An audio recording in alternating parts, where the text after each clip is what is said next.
Uh, Basically because they're not alone, and it actually improves the quality of life of the people that have inflicted with the dementia disease, and that is nothing to be ashamed of. I mean, your family members, your loved ones are not crazy. They just have a disease. It's like cancer. It's a disease. If you don't have people that have been through it and let you know what's going to happen. I have a friend out in the western part of Tennessee. His wife was diagnosed with the same disease as my wife was, but she was like 2.5 years behind my wife. So we would talk a couple times a year, and I would give him an idea of what was going on, and that kind of eased his way. It made it easier for him because he knew what to expect. You know, when I went through it, when my wife was first diagnosed down here, you know, no one in the area really knew much about it. You know, what do you think people will be able to gain from forming a group like the group that's being formed? Awareness.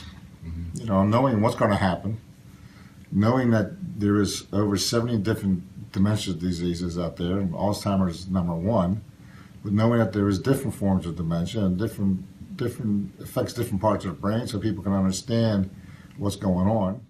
In the case of my wife, she had bilateral frontotemporal dementia, so they acted out differently than a person that had Alzheimer's disease. My wife wasn't about to just walk away or do a walk, wander out. It wasn't in her, and she didn't lash out as much as far as being angry like someone with their dementias. And it's common. I mean, if you live long enough, you're going to have dementia. Your brain cells are going to deteriorate. Your vessels are going to, get too much towel in them, and so they won't be moving the blood as much. So eventually, you're going to get dementia if you live long enough. Some of us, fortunately, can escape it in our normal lifespan.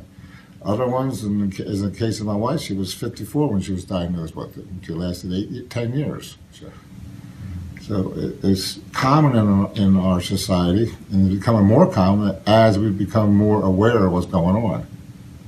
And I think that's what these groups are most important about. It's just making people aware that it's not something to be ashamed of. It's not something to be to put aside. Like I've heard senators in the state say we should just lock them up. They're crazy.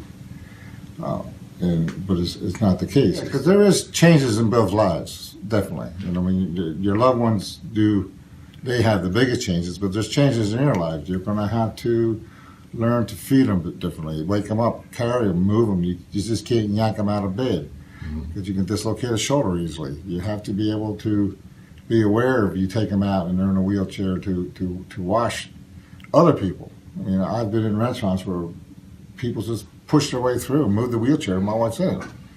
And you just have to understand that there is people that just don't care, or they're ignorant of the fact, but it just takes a little special more love.